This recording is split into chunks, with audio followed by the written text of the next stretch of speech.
All right, everybody, welcome to NorCal Sports Network.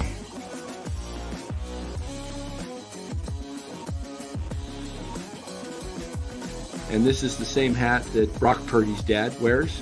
Chat loves it when Marty Lurie comes on. Anytime you lose a game this time of year, when you can't go backwards, it's a problem.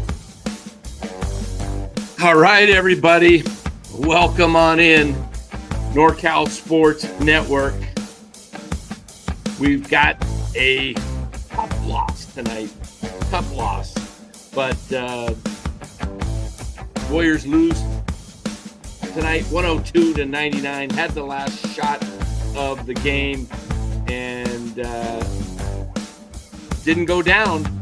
You had Gary Payton Jr. or the second in for defense. He helped get you the steal, but then he ended up with the last shot. Didn't quite work out. Anyway, what did you think, Lou? I think two things. I think the Warriors went in confident, considering the Clippers played last night. And, I think the Clippers just have the Warriors number. This now makes it 6 straight. And, it's one of those things, sometimes it's like in baseball that people have your number. Right now, the Clippers, have the Warriors number. I mean, it was almost identical to the home opener. A lot of turnovers. I think the home opener, they had 21. This game, I believe they had 19. And, when you're 9 for 19 on the free throw line, you don't deserve to win in the NBA when you can't shoot 50%. And I think that was a big thing. And the other thing, too, is, the Warriors tonight, you're not used to them not scoring. It was a defensive prowl, and I think the Clippers sort of have a number of how to beat the Warriors. You don't want to have a track meet. And, they're now 2-0 against them. So, but it's still early. The Warriors, it's going to happen. It's the NBA. It's a long season. Yeah, the Clippers do have their number, like you said, six in a row. Ty Lue's a good coach. He's really done well against the Warriors, but against many teams. But he's a defensive coach too, and that's one of the things Ty Lue has been able to do. He's got a way to figure out the Warriors. The other thing is that was really you mentioned it, Lou. 9 of 19. Clippers were 16 of 18 from the free throw line. That's a difference right there. And what was the deal with the one free throw with Porter left the game? I thought you could pick anybody. Why did they put an 83% shooter on the line? Why did they put Zubac on the line? Oh, I you know what? I was going back and forth. I've been watching Incredible Shark Game and that. I had 2 TVs going. I must have missed that. I'm sorry. It's message. You got one fan out there. He's upset that they lost tonight. I think he thinks they were going to go 80-2 this year. Its message says, I think Lou will win the bet. I think Lou realizes, and he's, Lou's bet a lot. We've all bet a lot and lost a lot, Hey, if we were as good at betting as, if you won more bets than you lost, you probably would, you probably could do it as your day job. Yeah, but one thing I think about the Clippers, they're missing their best player, but I think how we all talk about the Warriors and their new coaches. Jeff Van Gundy, I don't think he gets enough credit because, he was a winner when he was in New York, and his teams always had that sort of defensive prowess. If you remember back, the wars against Miami. And I think he's got this team realizing, hey, without our stud, we're only going to win with defense and the extra pass. Because the Clippers tonight really, shot well, but it was always the extra pass, sort of, the old San Antonio Spurs Steve Kerr way. They didn't really force it. The old man played well tonight. And, you got to give the Clippers credit. So I just, I think getting Van Gundy is sort of, people don't talk about it, but I thought, they've realized they have a way to beat the Warriors. They have solved something. And, looked early, hey, don't let Steph beat us. Don't let Steph beat us. And, that's sort of how it is. Yeah. Yeah, I don't know. It's and they really miss Looney tonight, Yeah. The rebounds, the sparks, Again, when you have another team with a big guy and you don't really have a big guy, we have more of like, a 4 out of 5. It happens. Yeah. And we welcome in from In the Dungeon Show, the great big Frank Red. How you doing, Frank? I'm well. What's up, gentlemen? What's up, Lou? Hey, Frank. How are you, bud? I'm well, man. Geez, we were just talking about, the missed free throws and the turnovers. Right. Really, you can live with missed threes because that's going to happen, but you can't live with missing free throws. That's why they're called free. You're supposed to make close to 80%. No question. I mean, they shot 47%, Red, from the free throw line. Had they made just 4 more, they still would have shot a paltry 68%, but those 4 points could have been the difference. I can live with missed threes. How about you? Nah, I mean, it's frustrating to me as a player. And, I've been talking for years, even with Trayce Jackson-Davis. Trayce Jackson-Davis shot under 70% at Indiana. He probably shot 62 to 66. That is unacceptable. It's embarrassing.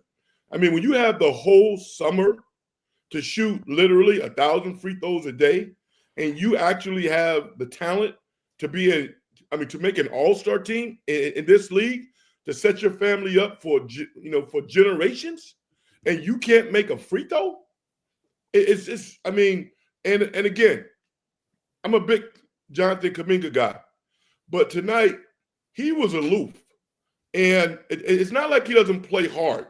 He always exhibits energy, but he doesn't play smart basketball all the time. And he doesn't always appear to be focused. For him to be 1 for 4 from the free throw line, I understand his depth perception and all of that, but they probably traveled down there yesterday. They had a chance to shoot free throws. You're a pro. You should not go 1 for 4 from the free throw line. If they made their free throws tonight, as miraculous as it needed to be, they probably would have been rewarded with a victory. Yeah, I'm looking here at the box score. In fact, why don't I just pull it up here and take a quick peek at it?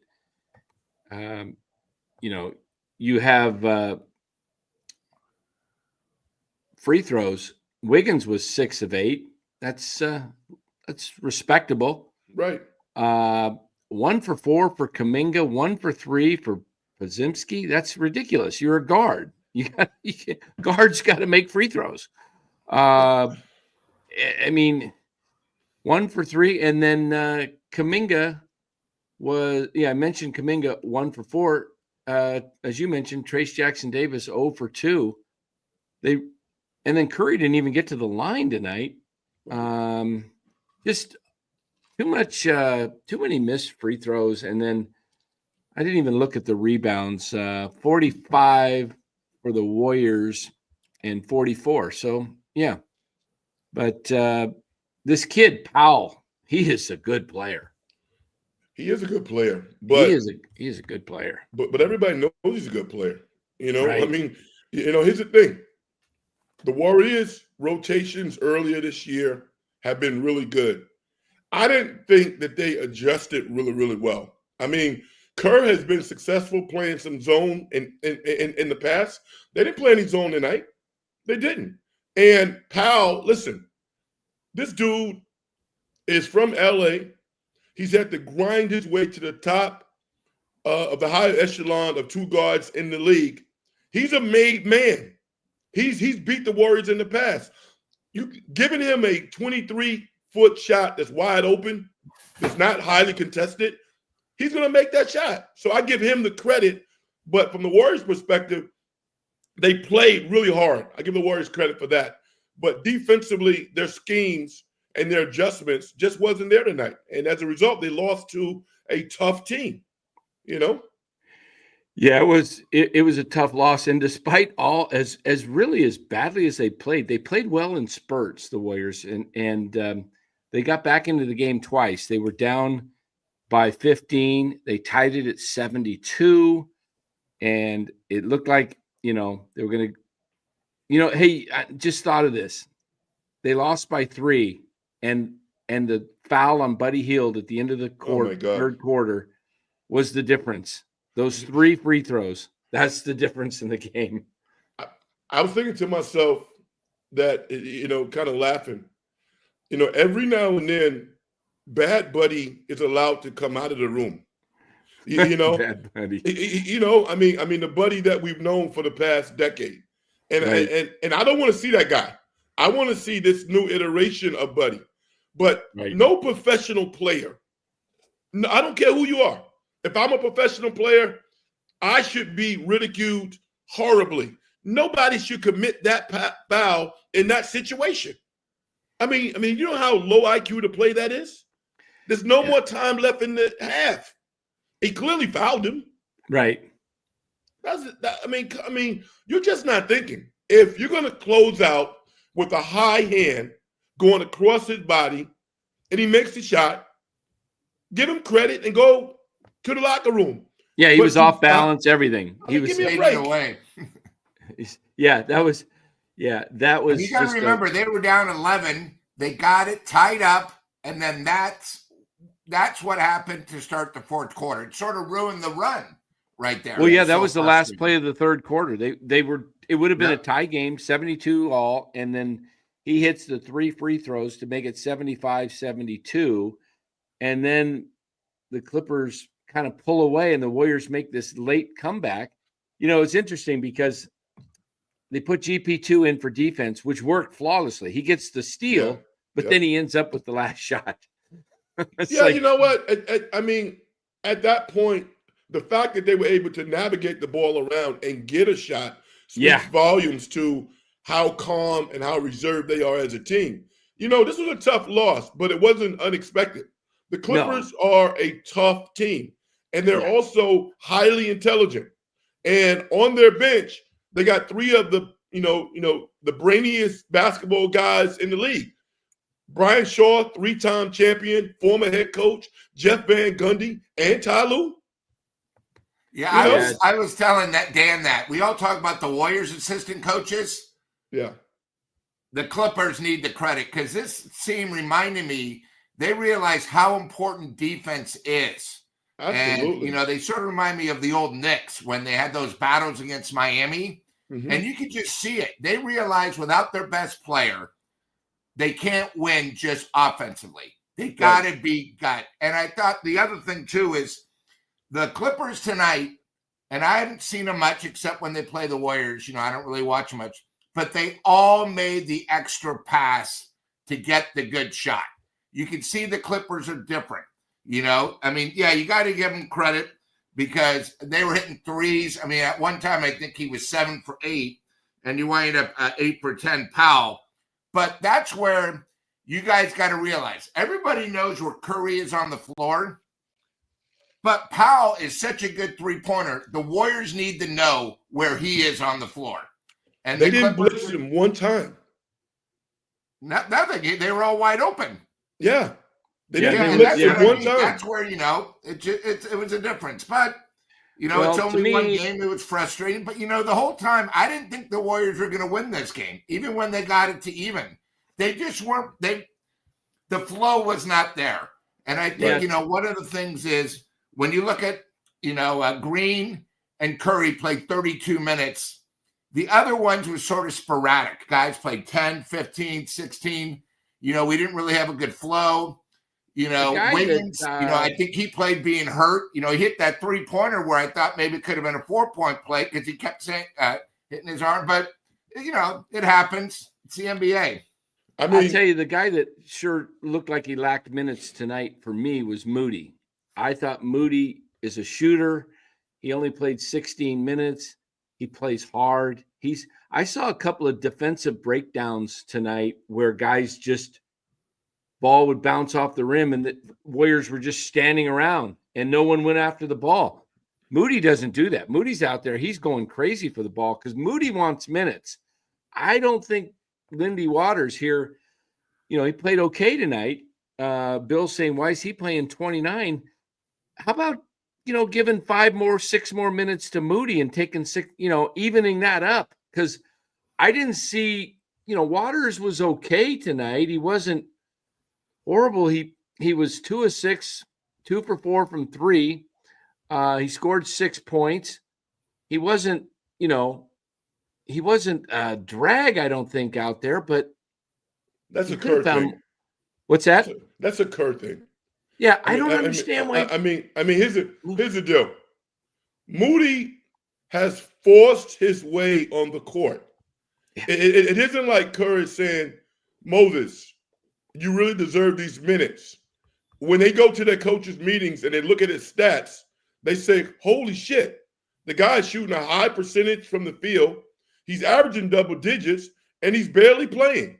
So now, the one distinction that I understand what Kerr is coming from is this. Lindy Waters is a catch-and-shoot guy.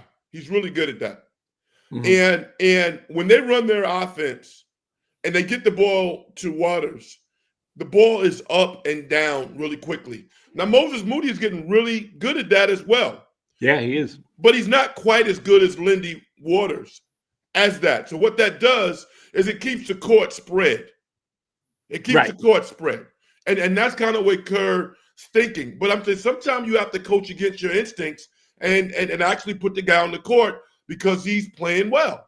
But I think that's the one distinction that I think I can make with regards to Lindy Waters. Yeah, I agree with that. I think the other element that Moody does add to the team that a lot of guys, the only other one that really drives to the hoop effectively is, JK. Kuminga will take it to the hoop, but Moody is not afraid to go in there and battle with 7-footers. He'll take it right there. And I don't see Lindy Waters really taking it to the hoop with confidence. No, he's not going to do that. Right. That's not a part of his game. And that's what Moody, like you said, he's getting better at the catch and shoot. Right. I think what Moody's just got to do is be a little more decisive when he's got that split-second open shot. He's afraid to take it sometimes. Yeah. But he's getting better, though. Yeah, he is. He is. I really like Moody. I think, in fact, I've done a little video. I think Moody should be in the starting lineup, personally. You could start him, but you know what? My thing with Moody is that when you get your time, just ball out. Play with confidence. Don't think about the misses. Like you said, drive to the basket. Be physical. He needs to anticipate a little bit more on defense. But I like the fact that the guy is developing into a legit NBA player. And he's becoming a valuable trade chip for the Warriors as well. If they want to make a big deal, Moody's a good player. He is. He's good. But the Warriors lost the game in 2 places tonight, okay? Forget their three-point shooting that they were 16 to 44. You could live with that. That's 36%. It's not great. You want to be 40 or above. The Clippers were 47%. But the Warriors lost the game in 2 areas. They lost the game in turnovers. They had 19 to the Clippers 13, and the free throw line. Look, free throws, Red, I was telling before you came on, I could go out there right now, pick up a basketball, get my few shots in, get my, back up free throw line, and hit 7 of 10. It's just a nice, easy. Once you get into a rhythm of free throws, it's just the same shot. It's just, and I don't understand how professional basketball players, as you said, who have all the summer long to practice 1,000 free throws a day, can't hit 7 of 10. Most basketball players in the league should be able to hit at least 8 of 10. I mean, 8 of 10 is pretty high when you consider that there are different levels of pressure when you shoot those free throws. So it's not always the same. But 70%, if you put the time in, that repetition is going to be there. Now, you got to have the repetition, but you also got to have the focus. And the Clippers Stadium, none of us have gone there, but they have like some depth perception thing going on. That's real. So you got to be totally locked in mentally when you're shooting free throws. I mean, Trace Jackson Davis, again, he's the same free throw shooter now as a budding, above average NBA center that he was at Indiana when he shot in the low 60s. Yeah. It's no excuse for that. The other thing that they've got to do, and this just comes from you're getting careless. The turnovers, the passes over cross court passes. Look, I just they try to get too cute, and you can't have 19 turnovers in a game and expect to win it. And the Clippers, I don't remember how many points they had off of it. At one point, it was 26 points, and then it grew to more than that. But let's say you cut those turnovers down, 5 of them to 14. Yeah, and that's let's say they scored on 60% of the turnovers. That's 6 points. Now you make 4 more free throws. That's 10 points. You lost by 3. It's like, I mean, here's the deal. This was a bad loss. It wasn't a terrible loss. right. It was a bad loss. And they played Wednesday against the Atlanta Hawks, who apparently beat the Kings tonight. So Whoa. I think they did. So from my perspective, I just want to see improvement. We can talk about the Warriors turning the ball over. And, I mean, when you look at how great these guys are, that should not happen. But it's going to happen in some games. And then in some other games, they're going to have less than 10 turnovers. So, turnovers have always been a part of Stephen Curry's existence. It really has. Right. So yeah, I almost expect it sometimes, particularly when he gets tired, but he gets careless sometimes. And, I mean, the turnovers bother me, but the absent-minded turnovers where they're literally throwing the ball from the baseline to the other end of the court and they mistime it and the ball flows out of bounds. I mean, those are turnovers that you can't have. But when you handle the ball a lot like Draymond and Stephen does, they're going to turn the ball over. They just are. Did the Warriors have a timeout there at the end of the game to use? I don't know. Do you know, Lou? Do they have a timeout left or no? I don't think they did. Okay. Let me look. That's why Steph shot that shot with 12 just in case, he was open. Yeah. I'll tell you the thing I'm starting to get a little upset about, and it's just me, is, Brandon. Tonight, he had 5 rebounds, and I just don't see him like he is last year. I think when he's out there, he's sort of hurting us. He's pressing. Talking about we might trade Kuminga and everything. I think we need a backup point guard that can score a little bit. I think we're sort of lacking. When Curry's on the bench, you can really see it where Wiggins has to show up. And, you talk about the turnovers. The biggest turnover of the game is the Warriors were making a run at the end of the third. Kuminga got a rebound, and he threw it to Brandon, threw it over his head, and the pass was all the way to the center of the court. And, it just – those are the turnovers that drive me nuts. It's like, wait a minute, guys. The turnovers I'm trying to figure out. Hey, we're all human. But I can't find out where they happen, and in the part of the game where, that was like basically they came down and hit a 3. It was a 5-point turnaround. If that doesn't happen, the foul at the end, another horrible turnover was the foul at the end of the third quarter. These all add up 5, 7, 10 points. But to me, it's just one of those things. I thought today was a total team loss. How the Warriors have been winning as a team, because when you look at it, yeah, turnovers, that's a team. Free throws, it was a team. I mean, if you look at it and you take Wiggins out, we were 3 for 11. That sounds worse than being 9 for 19. 3 for 11. Steph had no free throws. So, it happens. It's just weird. We've had I don't really count the Cleveland game because Cleveland shot 90%, it seemed like, in the first half. But the Clippers have played us, and it's sort of been ugly. That opening day, it was ugly. This game was sort of ugly. I mean, the Warriors barely scored 100. That's probably the only way you're going to be able to beat the Warriors. That's how they play. I mean, that's why I think Ty Lue and the owner were like, okay, we'll go so far with Paul George, but we're not going to go over the moon. We like our team. Are we going to win a championship? No. Are better teams going to beat us when they play well and smart? Yeah, they are. But we're going to defend our home court, and we're going to beat some teams. One of the biggest fallacies in sports, and I can think of guys who are now making probably $1 million a year, with nice suits on, is this narrative that James Harden can't play. Are you out of your mind? This dude controlled the game. Yeah. He had 14 assists. He's like Stephen Curry in this respect. He's at the point now in his career, if he plays more than 34, 35 minutes in a game, he's gassed. He has nothing left. But his basketball IQ is so high. His passing, he's unselfish.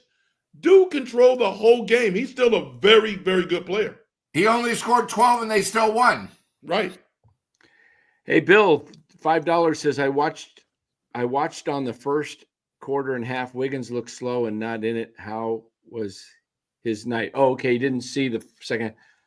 Wiggins, I don't know. He hit a key three down the stretch to kind of keep them in the game. Wiggins ended up tonight with 22.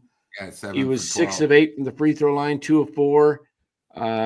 Rebound wise, he had, he wasn't too good on the boards tonight, only 3. And Wiggins has to average close to 8 boards a game for this team to be what it needs to be, because you got to get boards from him. He's going to be in there a lot more than TJD when they go to that small lineup. You got to get the rebounds. 3 rebounds is not cutting it. Yeah, I don't have any problems with Wiggins. I mean, based on how he's played this year, I think he's probably – Steph has been the best player, but I think Wiggins has probably been the second best player on the team this year. Yeah, Wiggins has done well. No doubt about it. Yeah. I agree with you. Hawks did win by 1 point, 109-108. Right. If we actually could take a quick peek at the around the NBA here, the scores tonight were interesting because there was a couple of 1-point games. I think Milwaukee, if I remember right, won by 1. Let's pull these scores up here. Yeah, I think Milwaukee beat. Let's see here. There we go. Okay, so Bulls beat the Pistons by 10. Heat at home beat the 76ers. Sixers are awful. Do you think Embiid gets traded this year, Red? No. No? Too much money, and if he's not healthy, who's going to trade for him with that contract? Yeah. I mean, we saw him in the Olympics, and if not for a couple of miraculous baskets in some pretty clutch situations, he would have been the talk of the Olympics as the worst player on the team. He had a couple of good games, but that's pretty much it. So, yeah. I mean, he's clearly not healthy. So, I mean, he's trying to play hurt. He's not healthy. But I'm like this. He's never been in shape. Even before he sustained these injuries, he's never been in tip-top shape. That's on him. He has to own some of that. When he's healthy and he's ready to go, he's one of the top centers in the history of basketball. Yeah. But he's not in shape. You think him getting close to that MVP where he looked like he was going to get it? Didn't Jokic get it over him? Well, no, I mean, he won the MVP. Oh, he did win it. That's right. Yeah, he did win it. Okay. Yeah. That's right. He won it. So I was thinking, okay, so he got the MVP, and then he really hasn't been at the top of his game since then. Yeah, but hey, Dan, he's only playing 50 games out of 82 this year. That's what he said. He's got a bad record. He's only, I think, played 2 games so far this whole year. Yeah. So in that East, they can still get in. It's a horrible conference this year. No, I hope they don't get in because I got plus $5. They don't make the playoffs. That's all. Okay, there you go. All right, so Knicks getting into their winning ways here. They're coming on. The Wizards, God, they're horrible. The Wizards 2-11. Raptors win at home over the Pacers. Rockets lose that game to the Bucks, 101-100. Magic over the Suns, and then there's that Hawks-Kings game. And then can't win at home when you only score, what is that, 15 in the fourth quarter at home? Yeah, 15 at home. Yeah. Kings are so up and down, but they are missing a great player too. So who was out tonight? No, they've been missing their best outside shooter for almost 2 weeks now. The Mootster. So Moses Moody, right? I'm not Moses Moody. Malik Monk. Yeah, Monk. Monk's been out. Okay, didn't realize that. They still should win that game. They should not lose Atlanta at home. No way. Yeah. But Warriors are now 10-3? Yeah, they're 10-3. I mean, look, you're going to lose games like this. You're not going to win them all. It's a road game, tough division opponent. And the Clippers are good. They know how to play the Warriors. Ty Lue's a great coach. And like you said, guys, their assistants, they've got Stan Van Gundy. Who was the other assistant they had? Brian Shaw. Oh, they got Brian Shaw. Okay. Yeah, he was with the Warriors for a while, wasn't he? And they're doing their G League team? No. I thought Brian Shaw coached the Warriors G League team one year. No. He coached G League Elite. You sure? I'm positive. He didn't coach the Warriors? No, he coached G League Elite. Who am I thinking of that coached the Warriors? That I think maybe the Toronto Raptors head coach might have been involved. I'm not quite sure. Okay, but it wasn't B. Shaw. B. Shaw coached G League Elite with Green on Houston, and Jonathan Kuminga was on that team also. G League Ignite. Didn't they play in Walnut Creek? Yes, they did. Yeah.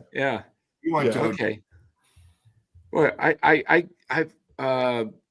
thought he was. I thought he was doing stuff. Should have been the Lakers head coach. They were too cheap. I mean, B. Shaw got way too many friends to be coaching the G League. Yeah. Okay. All right. Maybe I heard something wrong. Then I probably did. He know people. Yeah. All right. So then we've got. And Atlanta's going to be tough because they got Trae Young back now. Now they got 3 shooters. Warriors on pace to win 63. Hey, if they can win 55, that would be really good. I'll take that. Would 50. be really good. I think second half always gets a little tougher. Yeah. I'm sorry. What? Yeah, Bill M. Yeah, tell him to pass it around because he's high as a kite. Yeah. Okay. Thanks. Bye. 6-3. Come on, Bill M. On pace, especially after an L. Hey, I think they could get to 50. I think this team wins 50 plus. I do too. Yeah. Maybe a little bit more. I had them going 45, 49 range originally in the preseason. They're showing me a little bit more, but come on, Dr. Negative. See? Come on, Lou. He's got your number. Oh boy. All right. Hey, Lou, I think at this point, people just kind of egg you on because they know what you're going to say. It's funny. I just speak as a fan. It's like, last night's show, I know you're with Larry, but me and Dan, we've been going back and forth about the Niners. You know, he keeps thinking they're still going to win 10. It's like, are you out of your mind? I think they're going to win 8-9 games. Oh, no. I know, but they've done it. But it's they can still win 10. Lou, they can still win 10. They can still win 10. No. A long shot, but very long shot. How I look at the Niners possibly winning 10 is this. They have to win. Well, even JD brought up on Larry's show, a good point. If they lose the next 2 and go 5-7, they come home and beat the Bears and then the Rams, and they're 7-7 all of a sudden, and then you've got 3 games left to go, and you get a Detroit Miami. team. That's Miami a and loss. Arizona on the road, and Detroit at That's home. a What happens if loss. Detroit comes in at 14-1 and the games doesn't mean a thing? But remember, they're only one game up over Minnesota. Yeah, And one Yeah, game but up over Philly. Minnesota's going to lose a couple more. Come on. I think football is so emotionally tough because you only play one game a week. And towards the end of the year, I mean, when your body is literally in pain for 24 hours a day, you give up, man. You know, look at Bosa. He played with the injury, then he tried and said, I'm going to be out for a while. I mean, you can't play. Yeah. So my point is they need to win. Coming home 5-7 to me is like an emotional tsunami. They need to play good football and they need to win. I don't see how they have a shot against Buffalo in 2 weeks because Buffalo has a bye this week. So that is going to be the fourth team they've played that's coming off a bye. I don't know how the league schedulers do that, but they just played Seattle off a bye. Right. And the Niners made it to the Super Bowl. Of course, when you make it to the big dance, they're going to throw everything against you. Well, how come they didn't do that to Kansas City? I mean, Dan, you're upset. I mean, imagine if you're a Cowboy fan. I mean, are you aware that they're on primetime 3 more times, and on Thanksgiving they're playing against the New York Giants that don't even have a quarterback? That's your game on Fox for Thanksgiving. Oh my goodness, horrible. 3-7 Dallas. Yeah. I mean, tonight the line was only 7.5, and it went down to 7 because people thought Dallas had a chance against Houston. My God, it's like taking money from a baby. Yeah. Purdy day-to-day with a sore shoulder. Oh my God, here come all the excuses. Yeah. It's gonna be an interesting season for this final 7 games, 5-5. They've got to go basically 5-3 5-2. 5-2 to get to 10. And that may not even get them in. You never know. So depending on who their wins are against. I mean, listen, the Niners are losing these games in the fourth quarter. You look at Dallas. Dallas is a horrible football team. The 49ers are not a bad football team. They're not a great team, which means that you have to execute. I mean, I had bad dreams last night watching Campbell misplay that last sequence when Geno ran into the end zone. I play football. Keep your shoulders square. Keep your eyes on the player, the quarterback. He turned his head and essentially went to Fred Warner's position. Fred Warner had that area covered. If it was so pronounced that the running back had the ball and he was running to the baseline, he's running to the sideline, as Fred Warner attacked, you would have been behind him to clean it up. You needed to keep your shoulders square and make a routine tackle of Geno Smith. That play should have never happened, and that cost him the game. Yeah. Another They 4th were down on the meltdown. 20-yard line with 20 seconds left or something. The clock was going down. Meltdown. And you let him score. I mean, they should have never got a TD. You knew they had to get a TD. A field goal was not going to help. So that you knew they had to get it in the end zone, and to allow that play to happen, I don't know. To me, it doesn't seem like a year now that they've lost this game. Like this all year, same thing over and over. It really again. is. I'm seeing some real bad signs, like offensively, they don't have any guys that can get away. Debo looks to me like, he peaked 3 years ago, and he doesn't look the same.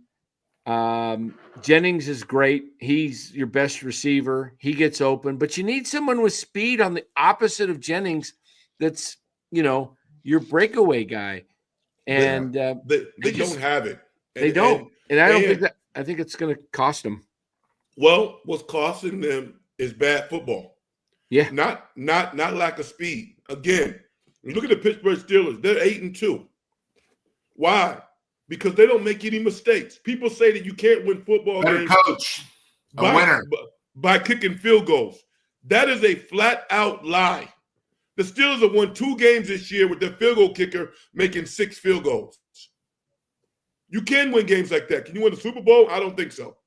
But the 49ers could very easily be 8-2 and not be looking real good at that. I mean, Kansas City is 9-1 now. When they were 9-0, they literally looked like a team who was about 6-3. But they made plays in the clutch, and they were able to eke out games. Yeah. It's okay to do that. Why can't the 49ers do that? It's all right. Oh, you're the but hey, Frank, I think 2 things I wanted to bring up with you. Yeah. And, injuries are part of the game, but I thought like tonight was a perfect example of how much they miss Looney and Milton. 2 guys, we talked about the key rebounds in certain spots. Looney's been phenomenal and he'll go 16 minutes, get you 8 rebounds, but they're key rebounds at the time. And I think they really miss Melton for that extra shooter, especially when Curry's not on the floor. He's so valuable. I never realized how valuable he was, but you can see when he's playing, his plus and minus, and when they're not. And I think he's been phenomenal. And then, I know I haven't seen you, but, the Warriors are 10-3, great start. But, beside Curry, who do you think has been, been great this year so far? And then who has sort of let you down? We haven't spoken, but, the Warriors, we have problems certain ways that, maybe we thought guys might have been better, but, besides because Curry's Curry. So let's do that. I mean, and Wiggins has had a great part of the year, hopefully extends. So let's take Curry out and let's take Wiggins out. The other 11 players, who has impressed you so far in the first 12 games? And then who has sort of been like, God, I thought he would be better. From your point of view. Okay, from my point of view, nobody is disappointing me. I think everybody has played more than respectable basketball when given the opportunity. And what's the other question? Was what? Who I think has played really? Well, who has sort of let you down? Like for me, Yeah, I think Brandon has not made the leap from rookie year to this year. He sort of has let me down. I think he shoots way too many threes. Right. I thought he would take that leap and be a little bit better. I'm still not a big fan of Kyle Anderson because he's not really my type of player. I thought Buddy Hield has been great offensively, a huge spark. I do think sometimes at times where he's Olay on defense. Right. And to tell you the truth, my biggest surprise of the year, who I think has played great all around everything, has been Green. He's done better than expected. Yeah, well, not to me. I mean, I have really high expectations for Draymond. I'm going to say the guy who surprised me is Skinny Looney. Skinny Looney's career, I think, was on the ropes. And when he lost those 20 pounds and he came back, and I give Kerr a lot of credit because Kerr has found the recipe of how much to play him. And you're right. They missed him tonight because he's a smart defender and he's physical. With regards to Milton, they miss him because, like I said before, their rotations were not as good. You would have to assume if Milton was playing, the rotation would have been better. And like GP2, he's able to pick up full court. So he would have put a lot more pressure on the Clippers guards. Yeah, and, Powell, he would have had Powell. Now, with regards to Pods, you know what? I just want Pod to be quiet. That's all. I'm rooting for the guy. I really am. His dad sent out a pretty cool tweet, when the Warriors extended him for a 3rd year. Let's be honest. The guy is physically deficient against most NBA players. Well, he'd only be a junior in college. Well, just his athleticism. He doesn't have it. Now, he's tough as hell.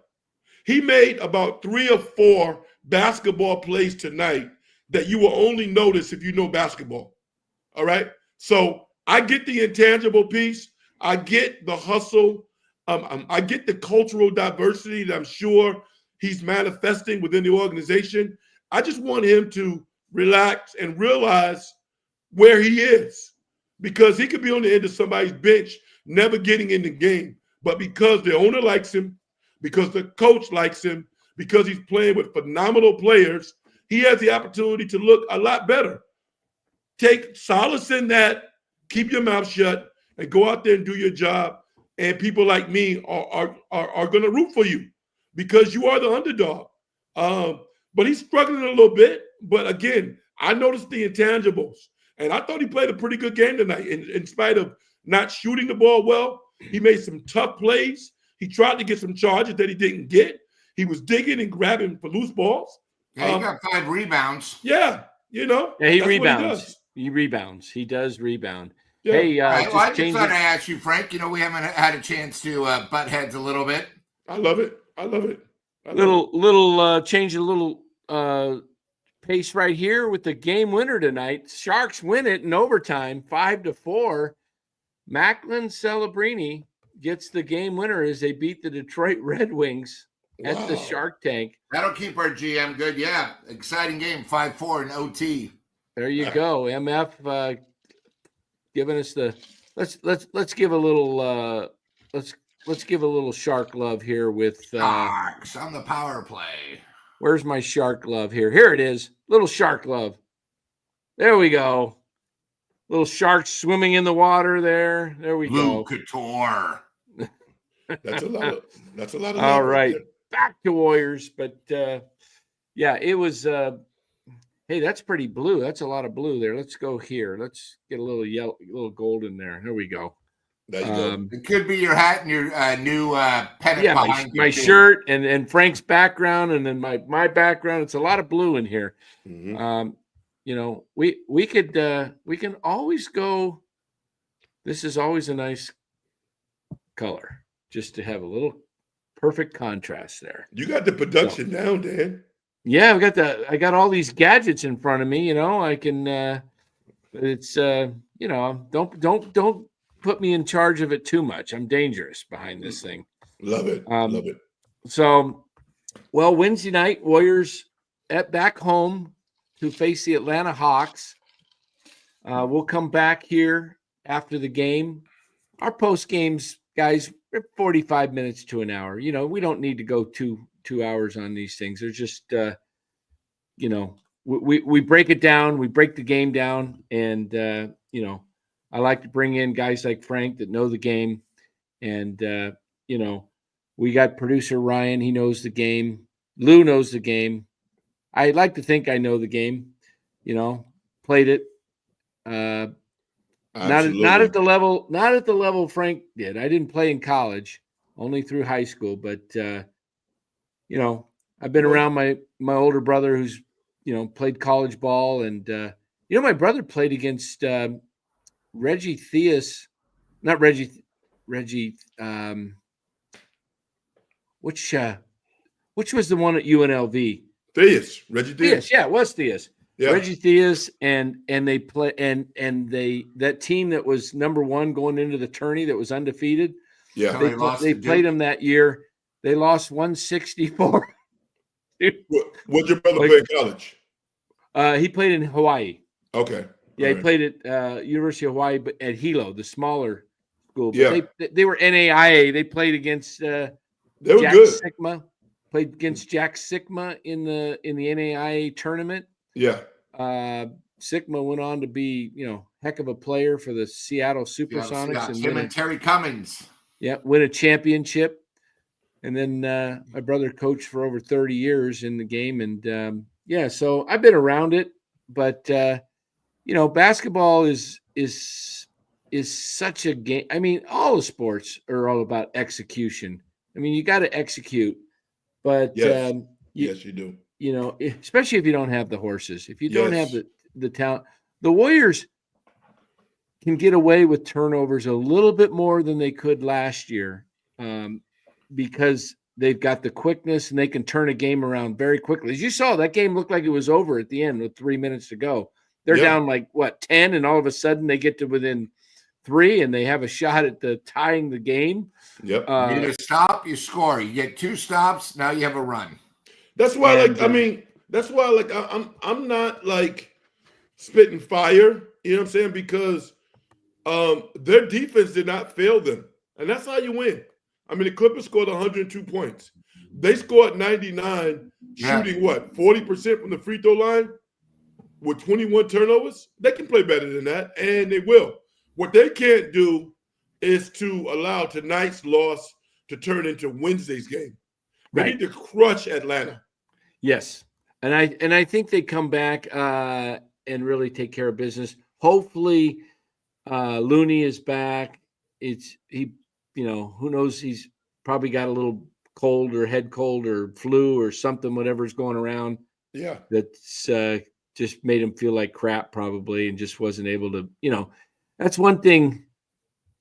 I played out there with a fever in high school, and you get dizzy because you're running like crazy. It's not fun, but sometimes you can sweat it out. Yep. Sometimes you can sweat the thing out and get rid of it, but it's hard when you don't have any energy in basketball. I mean, there's no resting. There's never a rest. Dan, unlike LeBron that makes problems and excuses, when Michael has fever, has problems from pizza the night before, he shows up in the NBA Finals, and that's why he's the GOAT. Thank you, Ryan. Yeah, absolutely. In fact, you know what? Let's close with that. Let's close with where do we want to go? Do we want to go all-time top 5 or 10? How many guys you want to go? How many you want to put on your team in your NBA history? You want to go 5 or 10 guys? Just go 5. 5's tough. Yeah, of course. 5 is tough. 5's tough. We'll only probably have 2 or 3 of the same. All right. I'm going to let I'll let Lou start and then go to Frank, and then I'll get to cherry pick because off of you guys. And I won't do the same 5 as everybody else. You know what I mean? I mean, I'll go Kareem in the middle, center. I'll go my guards. Unfortunately, they're both Lakers, Magic and Kobe. And then Bird. And then I'll think outside the box. I'll go for... You got the most obvious you haven't even named. Yeah, well, because I'm going... I got to think of a forward. I already gave you 2 guards. Just give me a positionalist. Go positionalist. No, that's all right. I guess my last guy will be... Oh, Michael. Sorry. There you go. I was trying to give you a hint. Yeah. I was trying to give you a hint. And the other thing, too, in a lot of these top 5, and again, I don't think people realize how great Kobe was. I keep looking back, and you got to remember, he lost Shaq. He won a title with him, won a title without him. Super clutch. I never really thought he was, again, being a Laker and being a Warriors fan, I was always against him. But boy, was he clutch and unbelievable for his ability. And you got to remember, straight out of high school, gets a little more credit. I mean, except for Garnett and, like Malone that you know of. But just a hell of a player. So that'll be my 5. All right. Frank, this is tough. 5 is really tough. It is tough. I'm like Lou. All praise is due to Kareem Abdul-Jabbar. I don't think people realize how good a player he was. He's unbelievable. Magic Johnson would be my point guard. Michael Jordan would be my 2. I'm going to go with Larry Bird, too, although I grew up hating Larry Bird. But I'm going to go with Larry Bird because as I got older and I learned perspective on the game of basketball, Larry Bird would kill anybody if he's playing today. He would kill anybody. He would, Larry Bird would be Luka with the grit and grind and intestinal fortitude that you look for. His leadership skills were so much better than Luka. But, so Larry Bird would be my small forward. And, I would probably go Tim Duncan. I go Tim Duncan my power forward. Oh, man, you got the same team I've got almost. I think, man, I was going Magic and Michael, Larry Bird, Duncan, and Kareem, but Yes. I'm going to change it up. Okay. I am going. Is that team? Come on, Dan. Needs- Go with Big Nate. You love this barbecue. Go with Yeah, Nate. I love Nate. Nate the Great, number 42. Yeah, the gentle giant. I'm going to throw a little curve into this because I need a guy that can be a sharpshooter. There's no sharpshooters on this team that we have. So what are you going to go with, Reggie? I'm going to go with Steph over Magic. That's just to be different. Just to be different. I'm going to put Steph in there with Michael. I think there's enough defense with Michael, and you got Duncan, and you got some bangers down there in the the 3, 4, and 5. It's hard to keep Magic out just because he's, to me, he was so great just to watch. And I mean, he played center in game 6 when Kareem had a migraine. Here's the thing that people don't know, remember about Magic, though. Magic shot around 35, 36% from 3. Yeah. He just didn't take a lot of them. But he was the original slow-mo on his shot. Yeah, and here's the other thing. Magic Johnson shot above 80% from the free throw line. Yeah. People don't realize, and obviously if you're not old enough to see him play, Magic Johnson running the break, there's no point guard. We haven't seen a point guard since Jason Kidd can run a break like that. And Magic Johnson ran the break better than Jason Kidd. Yeah. The best. Yes. No, he was amazing. He invented Showtime. Yes. Showtime Lakers was unbelievable. Showtime And then the Lakers, one thing, Frank, you got to give Larry Bird a little credit, is he was always guarded by one of the best defenders that never gets the credit at all. Who, Michael Cooper? Cooper was unbelievable. He was, when they said, hey, guard him in his grill, know what type of chewing gum he is. Cooper was unbelievable. And again, that's what made the Lakers and Celtics. I know Ryan doesn't know, but if you ever want to watch the best 30 for 30, the Lakers and Celtics rivalry. Oh, yeah. Remember, they originally were averaging like 115, and there was no 3-point line. Who was the guy on this? I'm forgetting his name. I know there was Cornbread Maxwell, but there was one other one in that 30 for 30 that just was on the Celtics. Who was? Was it Seastings? Who? Danny Sheaston? Jerry Seastings? Jerry Seaston? No. It was. Gosh. Was it Rick Roby? No. Okay. All right. He was great trade, Rick Roby. ML Carr. Okay. ML Carr. He was brutal. They talked in that series, in that special. You thought it wasn't basketball, but they were linebackers looking to hit the hole and knock these guys out. I mean, it was like, we are going to put them, when their plan was to intimidate the Lakers and put them literally on their asses. That was they talked, ML Carr said, and ML Carr with that white flag, and he was waving it and the towel. And know what's funny? We regale that era of basketball, but as intelligent human beings now, when we look back on it, that was nuts. I mean, that was nuts. Remember the clothesline, Mikhail on Kurt Rambis? Yep, Rambis. Yes. Listen, kids today, they don't understand what it was like. Yep. It was like a gang fight. I mean, both cities hated the other. In fact, Larry Bird got interviewed after, I think it was game 1, where the Celtics got beat. I think it was 129 to 80. I mean, they got blown up by almost like 40 or 50 points. And Bird goes, God, we played like girls. Nobody does anything. And the next game, the Celtics won, I think, by like 2 at the regular. And that was when the clothesline happened. Right. And then that changed the whole series. Which series was it when I can't remember who won it, but the Celtics at the Lakers hotel turned the fire alarm on at like 2, 3 in the morning. Now, that happened all the time. And you got to remember, old Boston Garden didn't No have air conditioning. so it got so hot. I mean, think about this for a second. That era of basketball.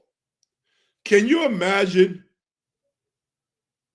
LeBron James and Kevin Durant throwing pit fists? Dr. J and Larry Bird had a fight. Yeah. Two of the most prominent ambassadors of the NBA forever. Yeah. They had a fight. That was a totally different time. It really was. And it really you got to remember, when Dr. J went after him, he had Andre Toney, the sharpshooter, Malone. It was unbelievable. But without that, we wouldn't have what we have today in the NBA. It changed the whole NBA for the better. It did. Yeah, look what Michael had to go through. Jack Nicholson, the actor, would go to Boston and was the only Laker fan, like, in attendance. He would have to sit up in the but it was, you know what? It was such a great rivalry. It was unbelievable. It was. Yeah, it really was. Well, guys, that's a fun exercise. Yeah. Back down memory lane there. Those, we didn't. None of us picked any of the, the old guys from the 40s and 50s. You know what? A lot of people say they were great. I don't care. I don't think the way they played the game could keep up with the guys. The only player that I hold, he's not the only one, but the guy who I always think about as one of the best players, regardless of era, and that's Bill Russell. Yeah. I saw a grainy tape of Bill Russell blocking a shot, grabbing a rebound, literally 12 to 14 inches above the rim, speed dribbling down on the other end of the court, elevate. He took about 2 or 3 dribbles for the whole court, elevating again 14 inches above the rim and dropping the ball in the basket. Bill Russell, now he didn't have much of a right hand, and I'm sure he wasn't that great of an offensive player, but Bill Russell would win Defensive Player of the Year every year. And he still has the most rings. Yes. Wilt Chamberlain was incredible, and I'm not going to disparage Wilt Chamberlain, but Wilt Chamberlain was one of the first guys who literally made business decisions. Basketball was a business to him. And I think, and you can say that even by the fact that he played with the Harlem Globetrotters, because that was the best deal for him at that particular time. Yeah. So, and he couldn't dunk back then with Wilt. Yeah, great player, tremendous player, tremendous athlete, but I didn't think of business when I thought of Bill Russell. I thought somebody who just loved the game, he loved winning. Wilt Chamberlain, I'm sure, loved the game, and he was great at it, but he also recognized that he was a star of the show. Yeah. And he needed to be taken care of financially. That was just as important to him. I have no problem with that. That's right. And Pete Maravich was a great player that I loved watching too. Didn't get enough of Pete Best Maravich. College player ever. He was unbelievable. I don't want to hear Caitlin Clark. You got to remember, he did it in 3 years, because back then when Pistol played, you couldn't play as a freshman. That's right. Neither could Lou Alcindor, who is Kareem Abdul. That should be a trivia question, guys, for some of these young guys. Who did Lou Alcindor become when he changed his name? I bet you the young guys wouldn't even know. All right. Well, listen. Who were probably the 2 greatest high school players in the history of New York? Oh, I'm gonna say. I'm gonna guess. Let me guess. All right. One of them a guard. Yep. Gosh, I'm drawing a blank. I can see him. Are you thinking? Gosh, drawing a blank. He was with the Sixers. Is that am I on the right track? No. No. Where did he go to college? Nuts. Oh, wait, Stephen Marbury. St. John's. Stephen Marbury won? He's definitely one of the top. But to me, the greatest high school player that I've seen in New York in my era, and I mean for a long time, is Kenny Anderson. Oh, Kenny wow. Anderson. All right. I mean, Kenny Chips Anderson was the best high school player at the guard position that I've ever seen. And when I moved out to California, Did he Jason go to Kidd, Georgia Tech? Did Anderson go Yeah, to Georgia Tech? he did. Now, the thing about Kenny Anderson is he was a small guy. His body was kind of frail. He grew to be about 6'1", 165 pounds, but his skill level was unbelievable. He went to Malloy, Kenny Smith's old high school, played for the legendary Jack Curran. Jack Curran never allowed any freshmen to start. So Kenny Anderson would not come in the game until the second quarter. And when he came in the second quarter as a little 14, 15-year-old, left-handed, tremendous shooting ability, the thing that derailed his career was Playing for the Nets. Well, I mean, playing for the Nets, but he wasn't really that mature. He was a young kid. He had a lot of influences, probably not all of them the best. He didn't have like a real stable environment, I think, and he probably did the best that he could. But what a talent. Unbelievable talent. Yeah, I thought you were going to say the Pearl. I played against Pearl. We scrimmaged him twice. Oh, wow. And he and I had a couple of run-ins, by the way. but he was the most dominant high school player that I've ever seen before. I mean, Pearl Washington in high school was 6'3", about 195, an incredible handle. Just a Pearl, man. You say the second guy is Pearl? Pearl Washington. No, I said Pearl Washington is the most dominating high school player that I've ever seen. Syracuse? The one who went to Syracuse? Yes. Wow. Yeah. 6'3", 195. Nobody could check. He averaged like 35 points a game in high school. Some great players came out of we're not even talking one of the best shooters ever come out of New York was Mully. Oh, man, People don't realize how great he was. Listen, you know what you guys got to do, the chat? Go to highlights of when the Big East and ESPN actually just started. Listen. The Big East was the league beyond anything else. I just saw Mully a couple of weeks ago at Mr. Adams, Al Adams, of course. Day of celebration, if you will. And man, Chris Mullin in my life was the best. Was the first high school superstar. Chris Mullin was a superstar in high school. I mean, literally, he was a rock star when he was in high school. Yeah. I mean, his games didn't play on cable. He had a game against Thomas Jefferson High School. Andrew Hamilton. That was on like national television, like Channel 5. And I mean, dude's a pure shooter. Now, pure shooter. Now, here's the thing. I got to tell you guys this. When I was at Fordham, I started as a sophomore, right? And I think it was like a Tuesday night or whatever the case. Bill Winnington and I laugh about this sometimes whenever I see him out because he's in media. We lost to St. John's 47-46, right? And I got an offensive rebound on the last shot and put it back up thinking I was going to win the game, and Bill Winnington blocked my shot. We lost by 1 point. Oh, Bill Winnington, the big center for St. John's. Yeah, we lost by 1 point. But my point is, on my Fordham team, we're all pretty good players. None of us was recruited by St. John's, but we were all tough-minded, good, solid players. And their lineup, this is their lineup. Bill Winnington, Chris Mullin, Walter Berry, Mark Jackson. Yeah, Mark was a legend. And they had somebody else. We lost to them by 1 point. I had like eight or 10 points that game. I'll never forget it because we almost literally on that night shocked the world because they could, they went on to go to the Final Four and all that good stuff. Yeah.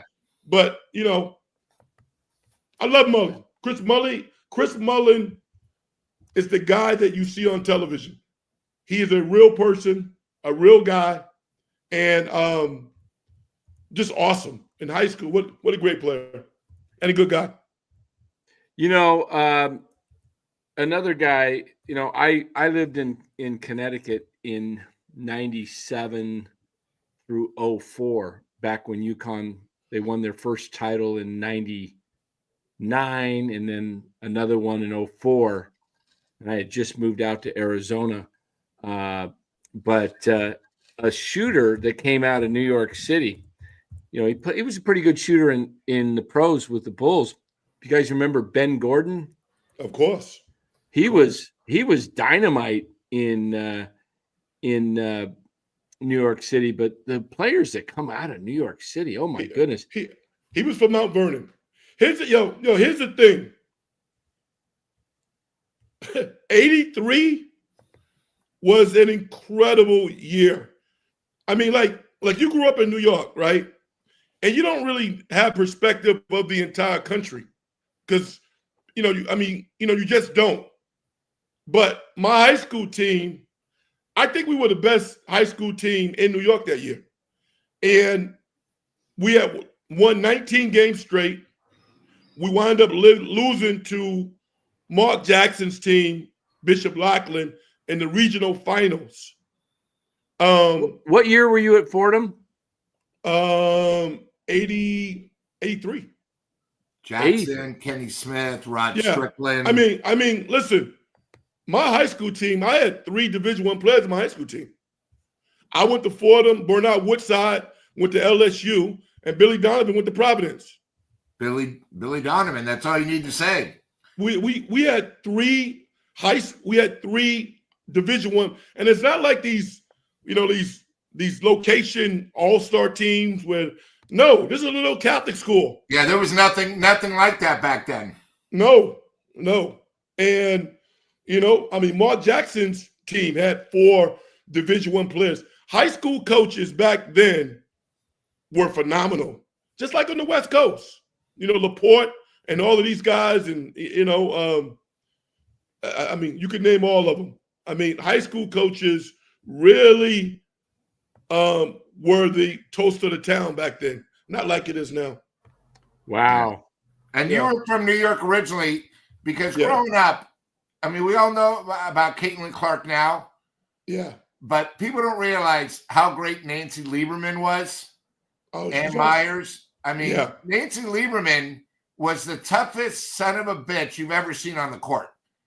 She went to the Final Four 4 years. I think 3 times they won with Old Dominion. You go like, who? Mm-hmm. So I know Caitlin Clark on the 3 is good. She went to Iowa. She's helped the WNBA. But you guys got to remember, you guys are making it like she's such a superstar. Nancy Lieberman was a name.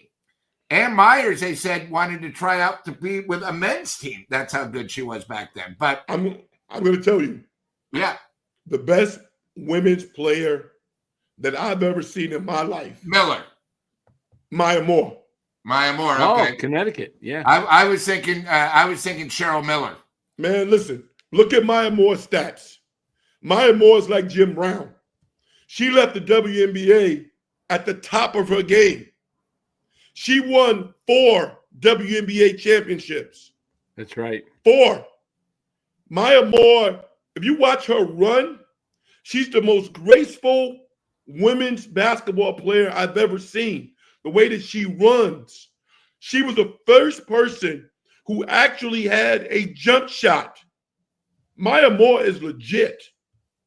If Maya Moore was playing in the WNBA today, what? She couldn't be touched. All right. She won 4 championships.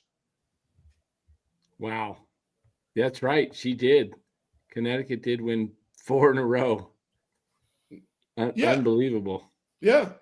So, I love the WNBA. Like when I'm Did a you get basketball. your season tickets for the Golden State team?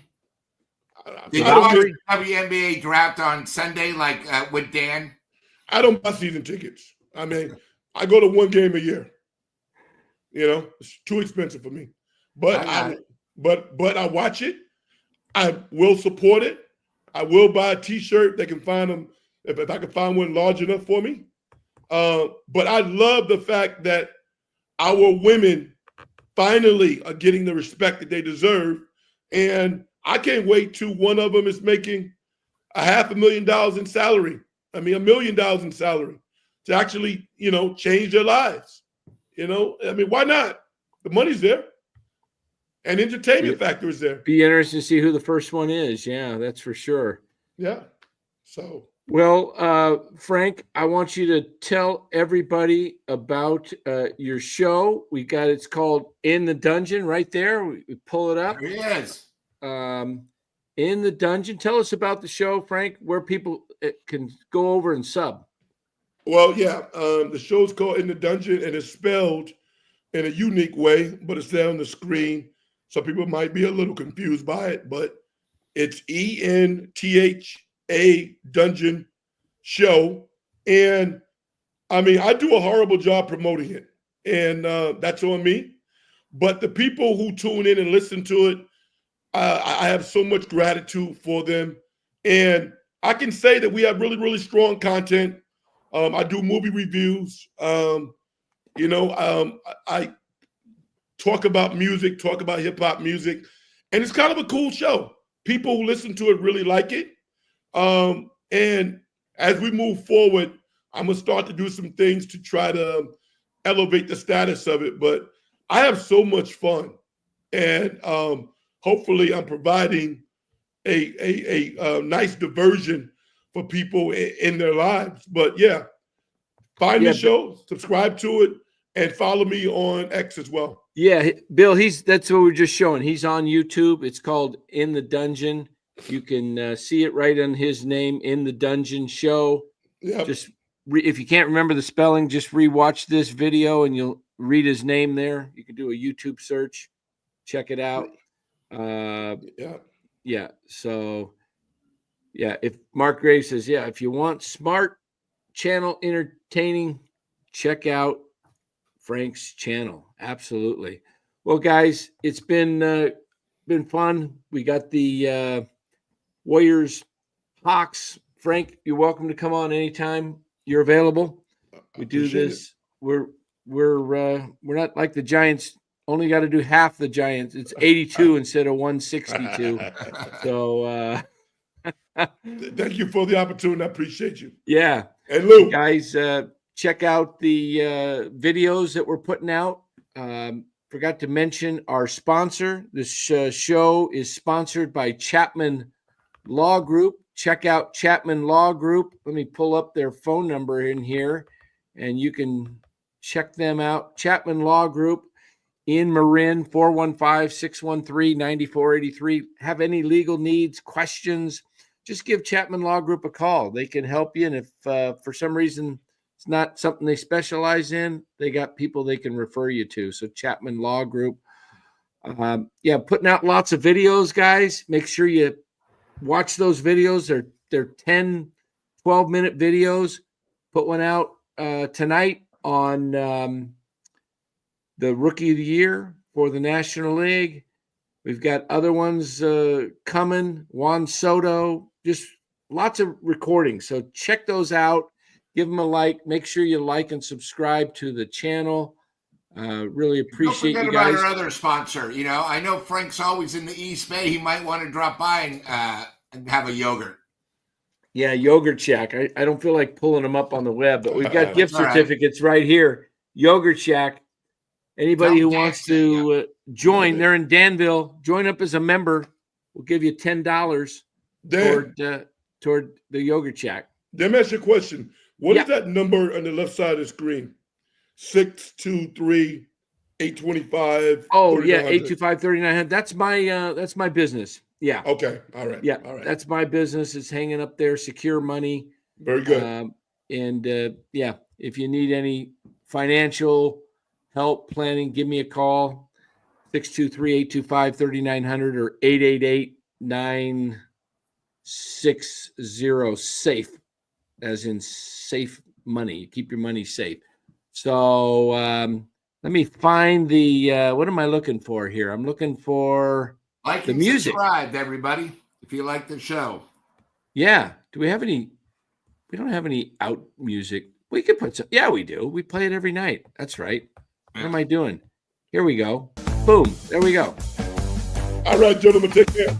Hey, good to see you, Frank. We'll see you next time we're on. Hopefully, we'll have you back on. You're welcome anytime to come on. Thank you. Appreciate you. Appreciate it. All right, guys. We will see you Wednesday night for the Warriors, but we'll be back on tomorrow night, 8 o'clock Pacific time. We'll have something good for you. And we'll probably do a little, maybe we'll do a little baseball. We got baseball heating up here. And we've got, we'll be touching base with that. We've got Warriors. We've got the videos. Again, check out all the videos. Make sure you give those a like. Comment on our videos. Be great if you comment on those because it does help our algorithms as well. All right, everybody. One last big, giant thank you to everybody. We appreciate you being here. We know you have a lot of choices. Thanks for joining. And Lou and I thank you very much. Have a good night, everybody.